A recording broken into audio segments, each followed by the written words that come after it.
धरती पे जीवन बहुत ही अलग अलग है। लाखों प्रजातियां, हर एक अपने आप में अनोखी, हमारे ग्रह के हर कोने में रहती है। जीवन की इस विशाल श्रृंखला को समझने के लिए हमें एक सिस्टम, इसे व्यवस्थित करने और समझने के तरीके की आवश्यकता है। यहीं से बायोलॉजिकल क्लासिफिकेशन आता है। जिस तरह एक लाइब्रेरी अपनी किताबों को अलग अलग जेनर्स और कैटेगरीज में ऑर्गेनाइज करती है, उसी तरह बायोलॉजिस्ट जीवों को उनके शेयर्ड कैरेक्टरिस्टिक्स के आधार पर ग्रुप्स में क्लासिफाई करते हैं। यह सिस्टम हमें जीवन के जटिल जाल को नेविगेट करने में मदद करता है, अलग अलग प्रजातियों और उनके एवोल्यूशनरी हिस्ट्री के बीच संबंधों को उजागर करता है। इन कनेक्शंस को समझकर हम प्राकृतिक दुनिया और उसके भीतर अपने स्थान के लिए एक गहरी अप्रिसिएशन हासिल करते हैं। कल्पना कीजिए कि लाखों किताबों से भरी एक लाइब्रेरी को समझने की कोशिश कर रहे हैं, जो बेतरतीब ढंग से बिखरी हुई है। यह एक असंभव काम होगा। क्लासिफिकेशन उस ऑर्डर और स्ट्रक्चर को प्रोवाइड करता है जिसकी हमें जीवन के इस विशाल पुस्तकालय को समझने के लिए आवश्यकता होती है। जंतु जगत में हमारी यात्रा कुछ फंडामेंटल डिस्टिंक्शंस के साथ शुरू होती है। जानवर मल्टी सेल्यूलर ऑर्गेनिजम्स हैं, जिसका अर्थ है कि वे एक साथ काम करने वाले कई सेल्स से बने हैं। पौधों के विपरीत, जो फोटोसिंथेसिस के माध्यम से अपना भोजन स्वयं बना सकते हैं, जानवर दूसरे जीवों का सेवन करके पोषण प्राप्त करते हैं। हम जिस तरह से एनर्जी प्राप्त करते हैं, उसमें यह मूलभूत अंतर गहराई से जानवरों के एवोल्यूशन को आकार देता है।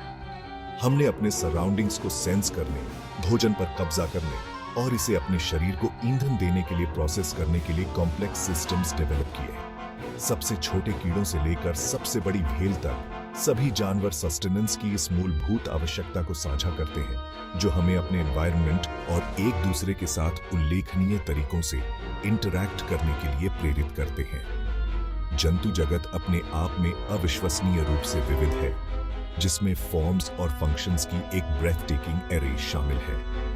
इस कॉम्प्लेक्सिटी को नेविगेट करने के लिए हम क्लासिफिकेशन के एक हायरार्किकल सिस्टम का उपयोग करते हैं, जो ब्रॉड कैटेगरीज से शुरू होता है और मोर स्पेसिफिक ग्रुप्स तक सीमित होता है।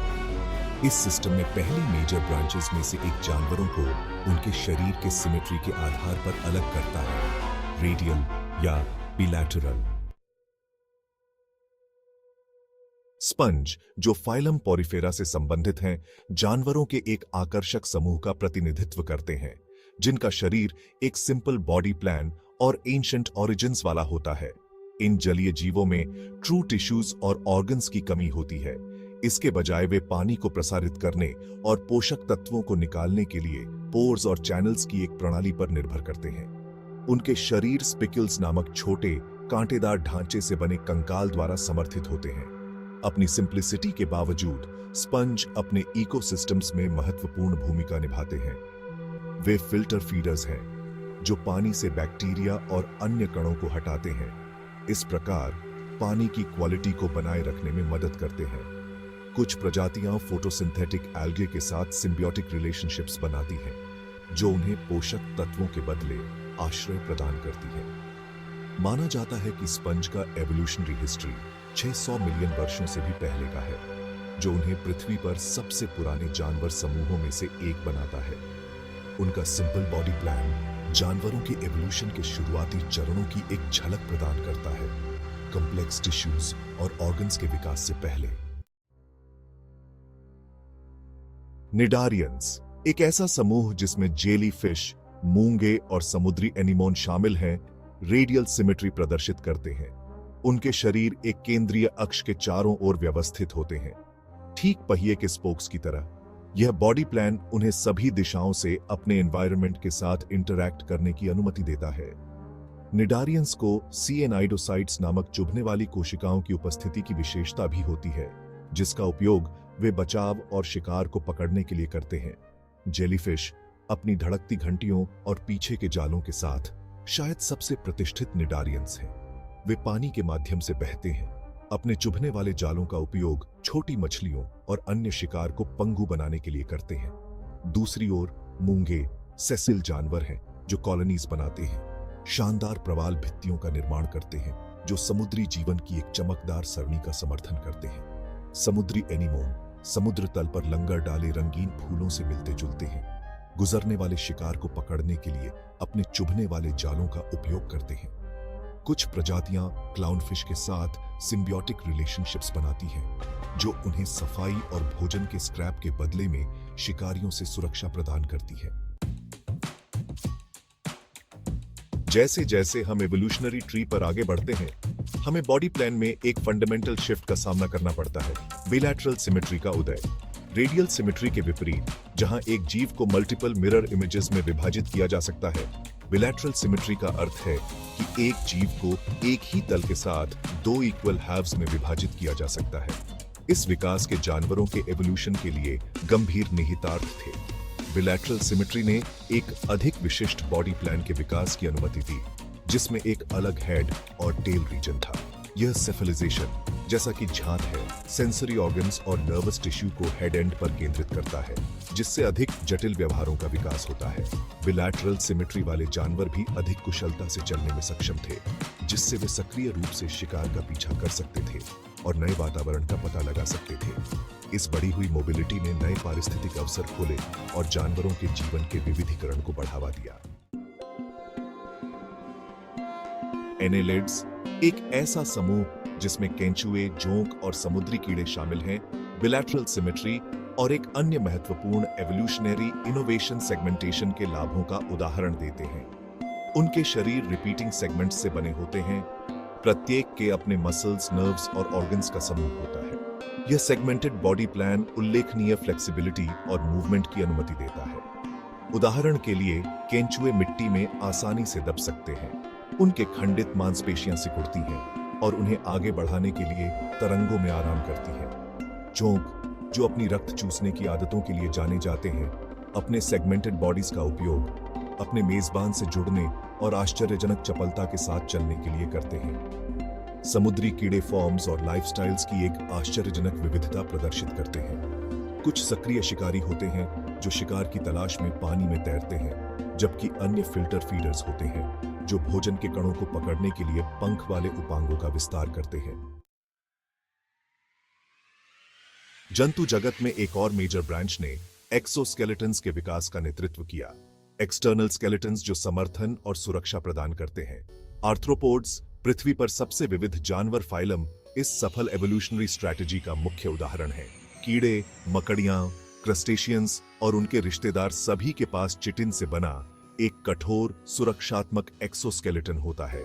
यह एक्सोस्केलेटन कई फायदे प्रदान करता है। यह कवच के रूप में कार्य करता है, जानवर को शिकारियों और पर्यावरणीय खतरों से बचाता है। यह मसल अटैचमेंट के लिए एक फ्रेमवर्क भी प्रदान करता है, जिससे स्ट्रेंथ और एजिलिटी मिलती है। एक्सोस्केलेटन का विकास आर्थ्रोपोड्स की अविश्वसनीय सफलता का एक महत्वपूर्ण कारक था।